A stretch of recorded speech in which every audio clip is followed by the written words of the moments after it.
What's up, everybody? Welcome back to the Virzi Effect podcast show. Might be the last Virzi Effect. Might be the last Virzi Effect until we transition. It's a big word these days. We are transitioning into Paul's Best podcast, which will be only and always in the New York City studios, unless of emergency. But we are here for a Virzi Effect, and we are launching Paul's Best podcast. Hopefully maybe April 1st. That's what we're shooting for. And right now it's kind of on schedule for that. So, but we got a Virzi Effect to do today. I didn't think we were going to do the last two, but people said you got to. So here we are. And we are going to build this puppy back up. I know when we take a little hiatus, people don't know what's going on. They get pissed, they get confused, but we're on a hiatus because we are building the studio. But anyway, you guys are listening to episode 638, I believe. Is it 638? Well, whatever it is. This will be the last, I believe, the last Virzi Effect podcast until we transition over to Paul's Best podcast launching in April. So there you have that. All right. Definitely some stuff to talk about on this show. All right. I got an unbelievable story. The story's been told a couple times, but I got to tell you guys that one. All right. We are going to talk about the concerns that people have in New York with the Knicks and all kinds of shit like that. Not too crazy about it. And then what else do we have? Just a bunch of shit to talk about. And the guys, keep sending your emails to Paul Virzi email at Gmail for the new show, because we are going to work you guys into that as well. And yeah, I'm here in my home studio. I have some shit. It's been a crazy week. I got a lot of shit going on. Got the podcast with Joey Diaz. I got to talk about that. Shout out to Joey Diaz, Joey Coco Diaz, for having me on his podcast this week. It's out right now. It's crushing right now. It's on its way to a fucking 100,000 views on YouTube in no time. So excited that he had me on there. And you guys I'm going to talk about a story, tell a story about that situation. All right. But first, I have to thank all you guys who have listened and let you guys know if you want to come and see your boy live. The tour is about to pop off. Paul Virzi Live Tour for 2025 is popping off March 13th at the Den Theater in Chicago, where I did my special. That is March 13th, one show only. Then, guys, I'll be at Tempe, Arizona Improv Thursday night, March 27th. Tell your friends, come out there. I'm going out there early to do radio. Then I am headed more west to San Diego, to the Mic Drop Comedy Club in San Diego, California, March 28th and 29th. And on my way back from California, I'm stopping at Denver, Colorado, at the Comedy Works downtown, March 30th. Okay, so you could check all those dates out. And then when I get back, oh, I'm sorry, we added dates. I forgot. We added March 20th, the Pittsburgh Improv, everybody. I'm going to be doing the Pittsburgh Improv on March the 20th, okay? And on the 21st, I will be doing the Cleveland Hilarities, 4th Street Theater on the 21st. So the 20th, Pittsburgh, 21st will be Cleveland, and then Tempe, San Diego, Denver. More dates are getting added for April. Go to paulvirzi.com. Thank you guys so much, and thank you for continuing to watch, share, and like Reasonable Man, my new special, which is on YouTube. And guys, we just reclipped the Young Pilots clip, and it did 400,000 views in 3 days. So thank you guys for that as well. Now, let's get into the show. I'm going to start the show with an incredible story. Okay. I'm going to start this show with an incredible story, and then we'll see where we go from there. But this is 638. Thank you guys so much for listening to possibly the last Virzi Effect until we transfer over to Paul's Best podcast. But I love you guys, and if you guys love me, you know I'm coming with it every time I fucking turn this microphone on. Let me sip my black cherry polar seltzer. No, they're not a sponsor. They should be, though, because it's delicious. Now, I got a great story for you guys, okay? You may hear it on other podcasts, but I'm bringing it to you here first before it comes out anywhere else. I'm going to talk about how great of a guy and how one of the most gangster things I've ever seen happened when I did the podcast with Joey Diaz. Also, Lee and Joey do the show together, his co-host, and producer Nikki, who I believe is Joey's nephew or whatever. So anyway, I'll tell you the story. Joey hits me up the night before. We're talking, and I'm like, yeah, I'm plugging stuff, and I'd love to plug on your thing whenever. But let's smoke a cigar. I'm going to Jersey on Wednesday. And he's like, well, tomorrow at 6 o'clock, why don't you come and be on the podcast? So I'm like, wow, that was fast. Thank you so much. So I go down to Jersey. He says you can't really park on the street till after 5:15. So I wait in the car, and it's like 5:30. I get out of the car, and I start walking to the studio. But I didn't read the sign of where to park, but whatever. I just parked after the time that I guess you're supposed to park. We go in, we're sitting there, we're talking sports, we're having a good time. Some people, some things are being smoked, some fucking shit talking, having a good time. We do about a 2 hour podcast we do, right? And it's great. And we're laughing and we're telling stories and we're talking about certain things and this and that. Not too much comedy, but that came up. Not too much politics, but that came up. All kinds of just great, fun, great shit that you would talk about. You would think that me and Joey Diaz would be talking about. Lee, everybody's, Lee was fucked up. It was hilarious. So we're having a great podcast. And Joey says after the podcast, he's like, "Don't leave. We're gonna go eat." And it was so fucking funny, man. It was so funny because he goes, hold on, let me call the restaurant. He goes, yeah, what soup you got in there today? And he goes, oh, shit. Oh, good. Lentil. It's lentil. All right. I'm having a bowl of that cocksucker, right? He gets off the phone. I'm laughing. So we do the podcast and then we just start shooting the shit for a little while before we leave. So I'm going, are we eating or not? Because I don't know if we're still talking. We're still sitting here, but I'm just hanging. He goes, oh, you're not leaving, are you? And I go, no, no. And he's like, we're going to go to the restaurant. So we walk out of the podcast studio and I look at my parking space and I don't see my car. So I'm going, what the fuck? So I'm like, hold on, maybe it's the car behind. So I start walking down and then I realize, oh, I didn't park this far. It's got to be in this little spot of cars. Oh, my car's not here. Oh, my car is towed. Now, on a side note, during our podcast, we heard alarms going on outside. Producer gets up and checks, and it's a Chinese food delivery driver begging the cop, please don't tow my car, don't tow my car. I guess they towed it. So it wasn't my car. However, my car was also where that car was. So I guess my car got towed after this car got towed. Okay. Obviously, unbeknownst to any of us during the show. So we walk outside. Joey walks towards his car. I go to my car, which is not there. I walk back and I go, guys, my car got towed. My car's not here. And Joey just kind of puts his head down like, fuck. And a friend of his, this guy George, was also in the studio. He came out. Now, I didn't panic. I'm not one of those, oh shit, my car got towed. I'm not one of those guys like, oh, I got to figure this out. I can't eat in my car. I got my wife. I don't do that. I stayed incredibly calm and I just go, all right. I mean, I'll still go eat. Just let me know. I guess let me know where to go get the car, how much I got to pay. I'll get it, whatever. Then I looked at the sign and the sign said reserve parking. It was my bad. Car got towed. It's my fault. So Joey's just sitting by his car, his head's down, and he's going, shit, he felt bad. And all of a sudden, he talks to somebody, and his buddy comes up and just hands me a phone. Okay? I swear to God. And this happened not even 3 minutes after I noticed my car was gone. He hands me a phone. There's a dude on it.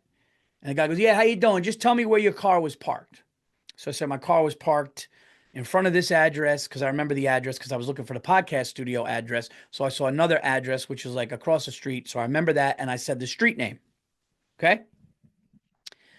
So he goes, okay, no problem. What kind of car is it? Lexus, blah, blah, blah. You were parked there. Okay, great. I got it. And I hand the phone back to his friend. Next thing you know, they go, Joey will take you to the restaurant. So Joey Diaz goes, get in the car. I'll drive you to the restaurant. We'll eat. We'll figure this out. I'm not sweating it. I'm like, I'm going to go eat with my friend. I guess there was a cop, whoever I talked to, they're figuring out where my car is. So once I eat dinner, I had peace of mind to know I'm going to eat with my friend, have a good time. And once I'm done eating dinner, I'm sure my car will be located and then I just go there and pay. So we sit there, we're getting down. How you doing? Talking sports. Joey gets his lentil soup. And all of a sudden, Joey just gets on the phone. And I hear him go, okay, you all right? Okay, no problem. Yep. And then he looks over. He goes, they found your car. They're doing paperwork on it now. No problem. And I'm like, oh, all right, that's cool. And I said, and he's like, we'll take care of it. I said, no, no, you're not going to take care of it. I didn't look at the sign. That's on me. I'm sorry that I didn't look at the sign. You're not taking care of it. I appreciate the nice gesture, but you're not taking care of it. So we're eating. All of a sudden, the door of the restaurant opens, and it's his friend that gave me the phone to talk to the cop. And he goes, yeah, Paul, I found your car. They're doing a paper. Just give me your keys. And I go, what? He goes, give me your keys. I'll end up taking care of the car. I'll just pull the car right near this restaurant, and you'll go in afterwards. And we're like, oh, what's it cost? And he goes, oh, I'm going to get a receipt, whatever. So I'm sitting there, I'm eating, and I'm like, what? I'm going, this guy's not only found my car, but he's driving his car to it to get the paperwork done. And then he's going to drive my car here. It was like they're taking care of everything for me. It's almost like it was fucking better. My car got towed. It was like the craziest thing. And then all of a sudden, Joey's just on the phone privately. He walked away. It was like a mafia call. He's going, okay. And he walks away, sits down. His buddy comes in, hands me my keys and goes, yeah, your car's right up the block. I parked it in the front row of that supermarket parking lot. You're good. And I see Joey just take out a wad of cash and just start going through cash. And he takes it and he hands it to the guy. And I just go, man, wait, that wasn't because of me, right? That wasn't my car. But he goes, don't worry about it. I got it. I go, no, no, Joey, I can't let you do that. I can't let you do that, man. And he goes, your family, it's all good. And he fucking pays for it.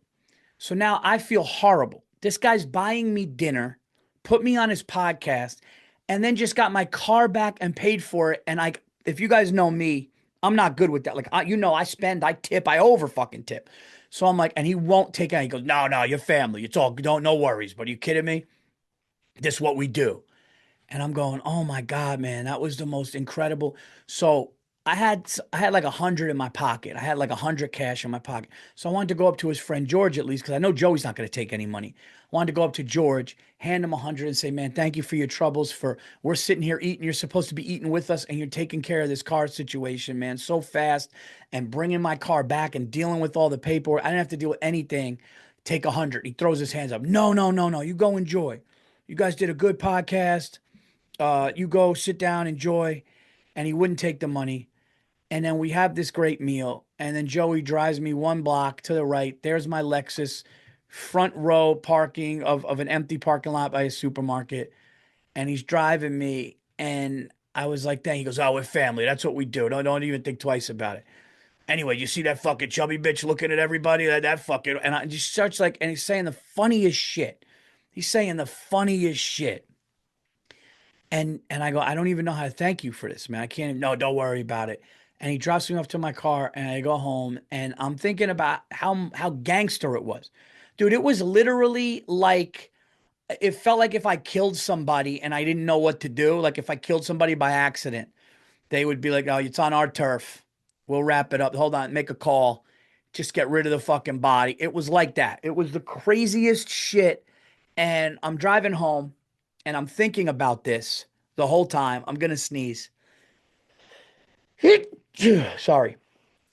I'm driving home. I'm thinking about this the whole time, and I'm gonna sneeze. Come on, Paul. It's a good story, dickhead. All right, everybody. Before we continue with the show, we have to shout out the new sponsor that we have, and it is Via, everybody. Via is amazing.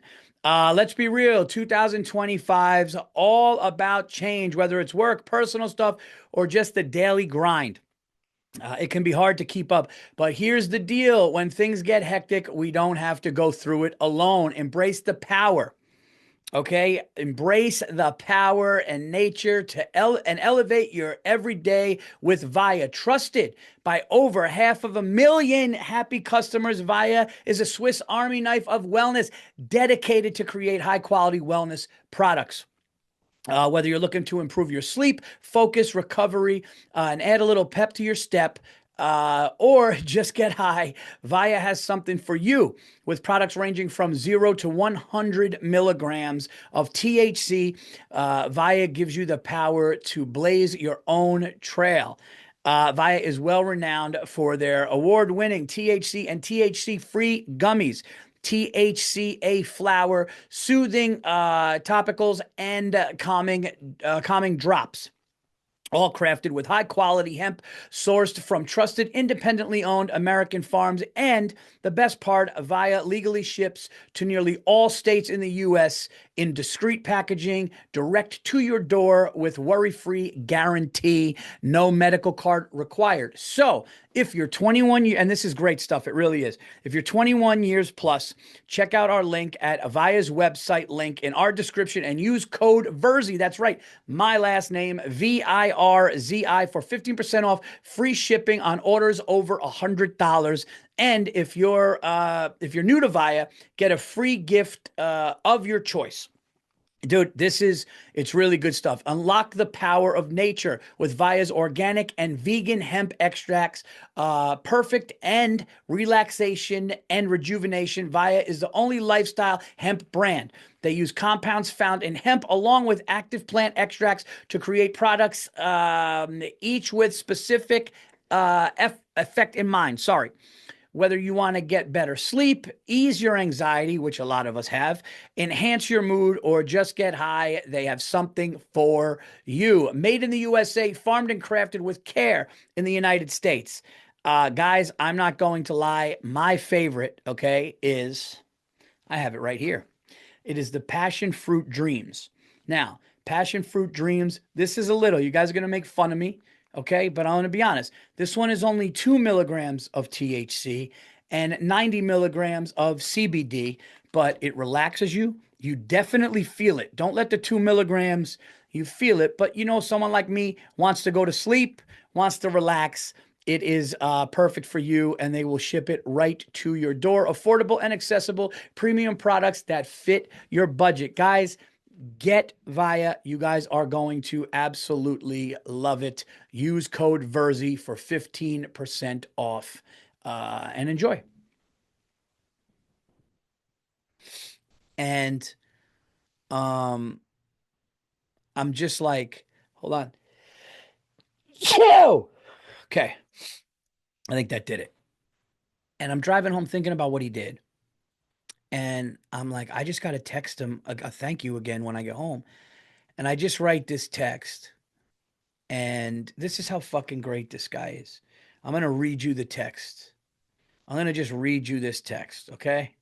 I normally don't do this and talk about business like this, but this is the most gangster shit I ever fucking seen. Okay? It was done on a level. It was so gangster. I'm not even doing it justice how gangster it was. And I feel like I'm explaining it right.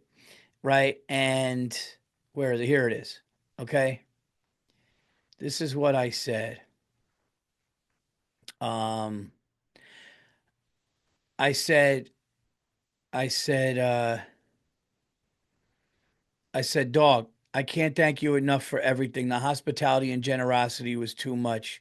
Love you, dude. Thank you again. And he goes, love you, brother.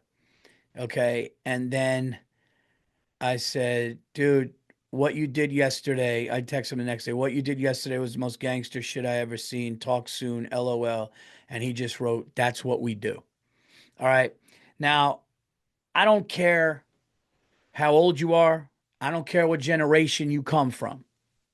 That right there is the most gentleman gangster shit in the world. He did not have to do that. It was my fault.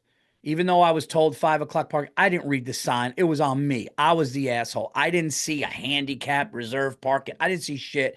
I just parked there, waited, saw Joey pull up. We walked in the studio together. We did a 2-hour podcast, and I didn't fucking pay attention to where I was parked. That should have been whatever it cost. It should have been on me. He didn't allow it. Of course, it's going to be reciprocated when my man comes to my turf in New York. I got him. But that was the most gangster shit. And to just the way he just didn't want me to be inconvenienced because I came out to him, it was the most gentleman, most gangster shit. And it was so incredible. That's the type of dude that dude is. Okay. I know people see Joey Diaz, they're like, brash, he's this, he's that. Fuck that. That guy does the right thing. And he's a great dad and a great dude. And it was just really, really cool. So I just wanted to tell that story because he's a great guy, man. And it reminded me of a story I heard one time. I mean, this is much different, but the first thing that I thought of was the Smokey Robinson story. There is a famous Thai restaurant in Las Vegas. I think I might have told this story on the show many years ago. If I did, excuse me, but I'll tell it again. There's a Thai restaurant, a famous Thai restaurant in Las Vegas off the strip called like not not White Lotus is a show, but something Lotus, Locust, something like that, whatever. Anyway, long story short, the the Motown singer, R&B singer, whatever you want to call Smokey Robinson, the legend is in there and he's eating and it's around Christmas time. And all of the fans who see him like, oh, holy shit. And it's just like, it's not really the biggest place. It's like a nice size, like a smaller, intimate size Thai restaurant in Vegas. And it's in like the strip mall type thing, or at least it is now. I don't know how if it stood alone then, whatever. And people and fans are all excited that Smokey Robinson is there.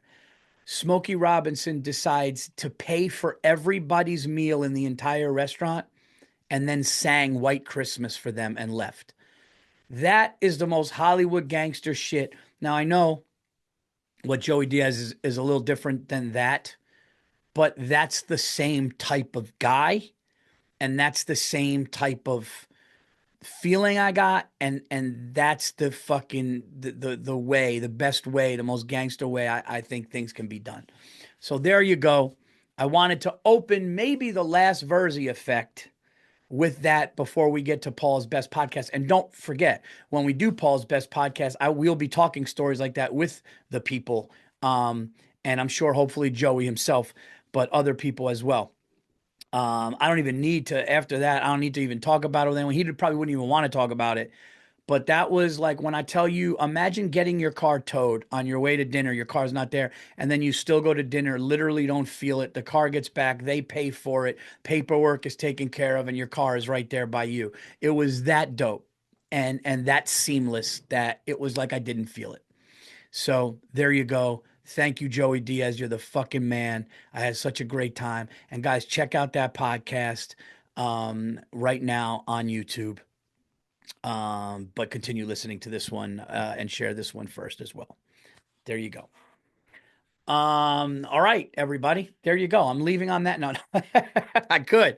I could leave the show. I could leave you with that. Whether you're in your car, wherever you are right now, I could leave you with that. And I don't think I've talked to you guys since maybe one time I've talked to you guys. Yeah, I talked to you guys one time since the Super Bowl. It is what it is. It looks like the Giants hopefully get Matt Stafford and then Travis Hunter or trade up and make a deal with the Tennessee Titans to go get Cam Ward, which they might do. So I think the Giants' future at quarterback, at least either the next 2 years or the next 12 to 15 years, could be looking good with the move we make, depending, fingers crossed. Now, um, let's talk about the New York Knicks being the fourth best team in the NBA, second best offense in the NBA, but can't beat the three teams in the NBA ahead of them. They're 0-7 against them. They cannot beat Cleveland, who's ahead of them. They can't beat the Boston Celtics, who are ahead of them. They can't beat the Oklahoma City Thunder, who are ahead of them. Is it concerning? Yeah. Yeah, it's concerning because those are the teams you're fighting to get to. Those are the spots in the East as far as the Celtics and Cavs you're fighting to get to. And the Oklahoma City Thunder, pending you get through the East, the Oklahoma City Thunder could be a team that you play in the NBA Finals, and they smoked you 2 times. Um, am I in panic mode? No, because I do think that playoffs. I think that playoffs are obviously a different story than playoffs are obviously a different story than the regular season. I don't think that they take off the regular season, but I noticed that, and I'm not trying to make excuses here. Oh, here Paul goes. No, I think the Knicks are definitely have concerns and have something to be worried about. But that being said, I do think that Cat is not fully healthy. You could see him on defense. He's getting beat easily. He fell down in the chairs and held his knee. He went back in the thing. Luckily, no tear. Things were negative, but I don't think his legs are 100%. OG Anunoby just got back from injury, and I don't think he's 100%. And Josh Hart was out, and he just came back. I don't know if he's 100%. I think it's a good wake up call for the Knicks. I think it's the Knicks having to look at themselves going, look, we're the fourth or best team in the league, and that's great for our fans, and that's great for excitement and the Garden. But we're not good enough to compete for a title right now. We're not good enough to win a title right now. And I think when they start feeling that and they start seeing that they can't beat teams like that, they're going to do something. Mitchell Robinson, his defensive presence will really help when Cat is not there. Will it be enough to get over the top against these teams? I don't know. But I'm not going to hit the panic button right now when we have a lot of games to adjust before the playoffs. There's going to be a little chip on their shoulder. I heard Jerry Ferraro say that too. He's right. Jerry Ferraro was like, now they got a chip on their shoulder. They know. They hear the noise. They hear the Knicks are good but can't get over the top. I think that that's a good thing, you know? And when you have the second best offense in the NBA, which the Knicks do, you know what you need to work on, and it's time for them to work on it, and it's time for them to get healthy. And I think it's up to Tom Thibodeau and the coach of the New York Knicks to make sure that everybody is healthy, ready, rested, most importantly, before they go into the series like this, a series like that against one of those teams, and not be, you know. But if you steal one on the road. And then you get back to the Garden and you got a healthy team rocking on defense with the crowd, you could probably pull it off. So we will see what happens.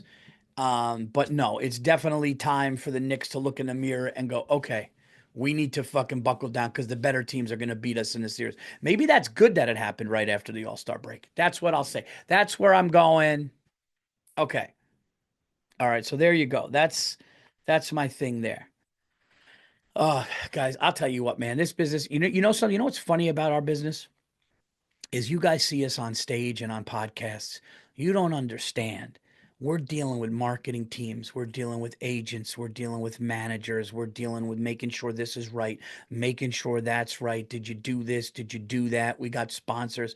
It's fucking nuts. And obviously, that's not your problem. But it really is one of those things where, like, it's not. I look back at the comics back in the day before social media and their only job was to be funny, and I'm going like, oh, all right, you didn't have five hats and have to be funny, but you know what, I like it because it makes you better at business. Nothing's worse than a bad business person. you know I have friends that are bad business people. This job, sometimes you gotta like fire people or let people go, or you gotta really kind of weigh what makes sense, and it's just a shitty hard thing to do sometimes. I think I told a story about it's in my family. I think one of my brothers was like a sales trainer, and one of the salespeople weren't doing good, and they said, "You got to go fire that guy. You got to go fire that guy." So my brother calls the guy into this is, this is such bad business. It's so funny, and it's so my brother because my brother is such an amazing dude. He's such a nice guy. He's such a gentleman. So he calls this guy at the office and he goes, "Look, man, there's nothing else we could do. Like, unfortunately, like we're gonna have to let you go." And the guy goes, "No, man, come on, you can't do this to me." He goes, hold on. He goes, "No, man, come on." He's going, "Come on, Christian, you can't do this to me, man. You can't, please, like, I'll do better. Like, you can't fire me. Just give me another chance." And my brother was like, "Man, I don't know what to tell you." The guy's like, "Come on, man, you got to give me another chance. Don't fire me." And my brother decided, after the higher ups said to my brother, after the higher ups said to my brother, "You got to go and do this." And my brother goes in and then says to the guy, "All right, I'm going to give you another chance. You're going to go and and doesn't fire him." Now I know some of you are like, "What? This camera sucks, man." There we go. Um, yeah. So I feel like I feel I feel like I understand that because he was just such a good guy. He's such a good guy on that job. He's still just such a great guy, my brother. Um, but he's one of those nice, quiet kids. But then he like pent up. He called his boss one time And I think the guy ended up passing away, so rest his soul. But I guess like this guy talked to my brother in a way my brother didn't like at the office, and my brother decided. And I mean, when if you guys think I'm a nice, easygoing guy, I am an asshole compared to my older brother Christian. My older brother Christian is one of the nicest, sweetest dudes. If you don't get along with him, it's you. He's just one of those easy, like he's one of those like right when you meet him, hey man, how are you? Oh, pleasure to meet you. Like he's just the best, right? And one of my favorite stories about him is, he would always treat people with respect. And I guess his boss, one of the bosses, just didn't like him. Maybe because he wasn't, a hard ass enough. And I guess the boss, this guy talked to my brother in such a way that festered in my brother and bothered my brother so much. My brother called him up late at night and left him a message. I want to say it was like 12 or 1 o'clock in the morning. That's how much it was festering. And my brother's like, listen, you fat fuck, don't you ever fucking talk to me like that. If you ever fucking talk to me like that again, and just lost his shit on him. And actually didn't get fired right away. Eventually got fired, but didn't get fired right. But like, if you ever fucking talk to him, like it was just something where he was sitting and festering with it and then realized that's not okay and said that. It's just it's so funny how and I guess it goes back to like being good at business. And I'm sure somebody listening to this podcast knows who these people are and who's good at it and who's not. There are some people, and these people I worry about. These people I don't really fuck with, where there's people who like to fire people. There's people who are like, I'll do it. And then just want to look at you. They like the power. They like to go, look, there's nothing we could do. You're out. They want the confrontation. They want to see the person sad and somber. They want to be this powerful figure in that person's life in that at that moment. Um, and it's just really, really weird, but those people, there's something weird with those people. I had Yeah, I had somebody that I worked with years ago, and he was a fake. He faked getting the manager job. He was just a fake, and whatever, nice enough guy. And then the guy saw me perform in Boston, came to a show, was super nice. We laughed and joked about back in the day working together, and then wrote something nice about my comedy. And then years later, I put out a special. And he's just like, I never liked you. Fuck your comedy. You're not that funny. I should have fired you. And dude, just like all kinds of, and then you just see the dude's page and you're like, oh man, this dude is just in a bad way. Um, so yeah, man, when you work with people, you can really tell. Well, it's just anything in life, right? When you went to school, you probably hung out with somebody that you knew was going to be a certain way. When you worked with somebody, you knew the power or what they want was going to be a certain way. I remember I worked with somebody once, and I was trying to get a sale. I don't know if you guys know, but I was selling phone, cable, internet door to door. I was knocking door to door phone, cable, internet. When I dropped out of college to do stand up in New York City, I lived with a buddy in Queens, and my day job was that. And I became a supervisor, but we would knock doors in Queens at night. I'd started in Manhattan in buildings and lobbies, and then it worked its way to Queens, and we were knocking on people's doors. And late at night, while they were well, not late at night, but like dinner time. And I remember one time I was out with this like teacher's pet type of guy. He was like a teacher's pet guy, and like he was trying to grow in the company, but he was just full of shit. He was I don't he was just a real bitch. And I remember we're there talking to a woman on the street about phone, cable, internet, and I got a phone call I had to take. It was a family thing. It was something I had to take. So I just said, guys, excuse me 1 second. I have to take this. And I come back from the call. And he's like, you can't do that. What are you doing? You can't do that. Who do you think? This needs to be everything to you. I go, it's not everything. Well, then you shouldn't be. How is this not everything to you? I go, that's my family. What are you, nuts? Here's the best part of this story. When the company decided to clean house, I saw him with his head down, packing his box because he got fired and I got promoted to supervisor, and he fucking knew it. It's certain people, man, that just don't do the right fucking thing and they don't know how to do the right thing. And the people that do will be rewarded in this life or the next. Sorry, that was Maximus uh from Gladiator. I talked about Gladiator too, how I thought it was good. Um, and I just saw, you know what I just saw on TV? I just saw the second season of Tulsa King, which is really good. Landman was really good. All of these Taylor Sheridan Paramount Plus shows, they're literally like soap operas for guys. He just knows how to keep you in because the main guy of the story has like three problems going on at the same time. This is what I noticed, right? So his wife or ex-wife will be fucking conspiring or doing something behind his back that he's going to find out later. So you're worried about that. Then you find out somebody at his workplace is conspiring against him and he needs to fucking deal with that. And then on the way, his kid goes to the hospital. So you're just going like, this dude is having a fucking day. And then by the end of it, you find out that the wife really didn't do anything and they're fine. The son's going to be okay. And then, oh, they kill or whack the guy that was going to try to hurt him at the job. And then the episode ends and you're like, I got to stay tuned. I got to stay tuned. That's what Taylor Sheridan does. It's brilliant. Every show is good. Shout out to my buddy Dom Lombardozzi, who's in the Tulsa King, which is fantastic. And I mean, he was fantastic. His part was fantastic. And yeah, all those shows, you're just like, man, all you got to do is you got to beat the fuck out of somebody with a wrench or kill them. Okay, somebody's got to go in either one or two episodes, or you have to have the hatred for somebody and you're waiting for them to go, which they eventually do. There's gonna be a chick showing her tits or doing something sexual. That's happening in the thing. And then there's just macho drinking a beer, smoking, having guy talk. It's just a perfect if you if you're like a middle, I would say if you're like a middle-aged, maybe like right-leaning dude, Taylor Sheridan could just write an episode of every day and you just watch it. It's really, really funny. So, holy shit, what's going on here? All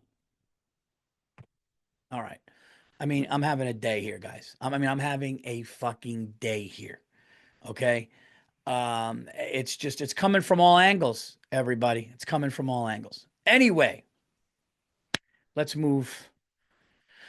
Let's move forward. What else do we have to talk about? Yes, we got some dates. Also, I got some dates in April. Oh, if you're in the New York tri-state area, Beacon, New York, guys. Beacon, New York. I'm going to be at the Town Crier, April 25th in Beacon, New York.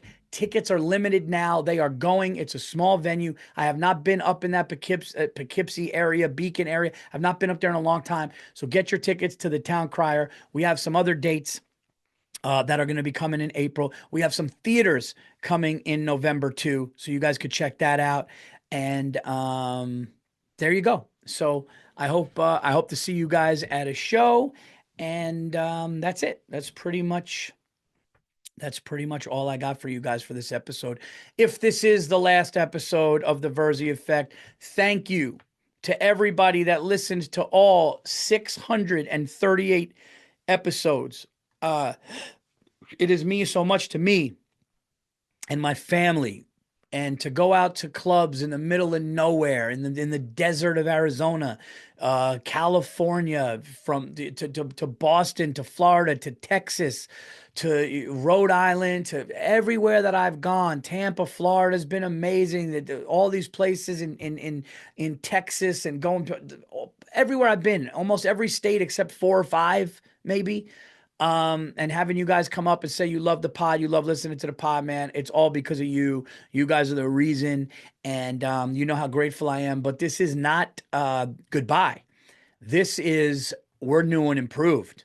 We got a studio that looks like a TV show coming, guys. We got four cameras. I'm going to be in my own TV studio for Paul's Best Podcast. And we're going to talk about shit like this. We're going to go on rants on this, but we're also going to talk about the best shit in the world. It's going to be a very positive podcast. And then we're going to talk to you through email. So it's going to be even better. So this isn't goodbye. This is until next month. And we're fucking going to be new and improved. But it was time to rebrand the Virzi Effect. It was time to put the Virzi Effect away for what it was, which was amazing, and now to take things to another level. The way I'm taking my stand-up, and the way stand-up goes to another level, and the way acting parts go to another, the way everything grows. Everything grows. And that's what I'm hoping to do with this show. I think you guys are going to be very happy with some of the guests that I get. I think you guys are going to really enjoy it. So I don't know if this is the last Virzi Effect. I think this is the last time I sign off for the Virzi Effect. And if that is the case, then it is what it is. And Paul's Best Podcast. But I'm going to start posting. If you guys don't get me on social media. And by the way, speaking of social media and stuff, guys, click the link. I mean, click the subscribe button on my YouTube channel. Okay, I know I ask you to do it for Bone to Pick, but click the link on my YouTube channel and get all the stand-up, get all the clips. Like I said, we just put out a big clip from Reasonable about the pilots. There's going to be clips with the new podcast I just did with Joey Diaz. There's going to be all kinds of shit on there. So click the subscribe button there. But watch me on social medias. I'm going to be posting all of the stuff with the new studio for Paul's Best Podcast. We got the sign for Paul's Best Podcast. I think you guys are going to really, really like it and enjoy it. I can't wait for you guys to see the new and improved studio as well. So thank you guys for everything. I will see you. I will make an announcement. Please stay tuned and just keep checking me out on socials, because on Instagram and everything, you will see when it's coming. We will make a launch thing, the whole deal. We got the poster coming for it. We got all that shit coming for it, maybe a little music with it. So all that stuff is being done. And I'm hoping for a April 1st or before launch date, but I will keep you guys posted. Thank you so much. I love you guys, and I will talk to you guys soon. Take care.